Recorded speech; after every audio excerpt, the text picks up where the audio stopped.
The comic room came about because we were pregnant with our third kid. We had 2 beautiful baby girls already. Taya Rose, who now is 13, which is weird, and Presley Shea, who just turned 10. We had our third baby. With the first 2, we found out, you know, like we found out the sex of the kid, you know, what, is it a boy, is it a girl? And so when it was time we could find out, we did. And both times it was girls, and man, so cool, awesome, and they are radical. And with this third one, we were like, you know what, let's just make it a surprise. We'll see how it is. We were in the process of building a house and kind of just designing it, right, at the time. I made a deal with Amber. I was like, hey, if it's a girl, I would love to have my own little room to put all my comics in, my little comic room. She loved the idea. She hated all my comics all over the place and just piled up everywhere. And lo and behold, little Violet Wiley, I got to welcome her into this world. They're my girls.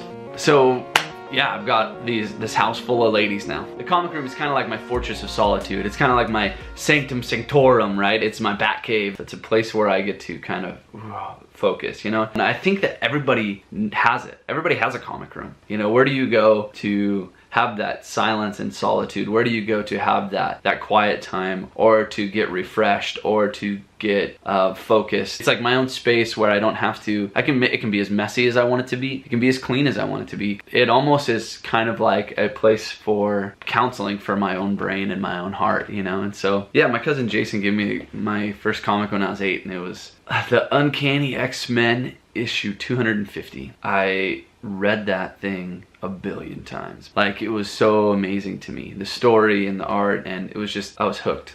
Comic books for me are such it's an out. It's an escape from reality. A way for me to exercise my reading, but it was also a way for me to really exercise my imagination. I've read comics forever. It's just been a part of who I am and what I do. I love comic books. But now you know. Now you know a little bit of what my comic room is, what this place is. It's not just a place for comics, although there are a lot of those here. Very big piles and piles of comic books here. Oh yeah, Iguana Comics. This is my comic shop. Grants Pass's own Iguana. This is where I go. It's in here. At Iguana, I am box 12. The cool thing about that is Iguana originally opened up when I was 12 years old, and I was the 12th customer, and so I guess box 12, it's just my box. That's my box. That's where they put my comics that I order or subscribe to, so it's pretty awesome. They just moved into this bigger place, which allows them to have a ton more things to display. Some of my favorite stuff is, I just call it dumpster diving.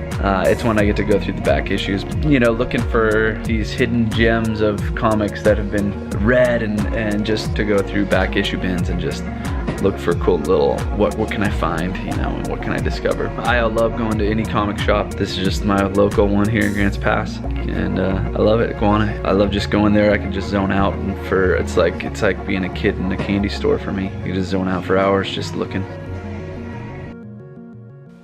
What's the comic room? It's just a really bitchin' place. Yeah.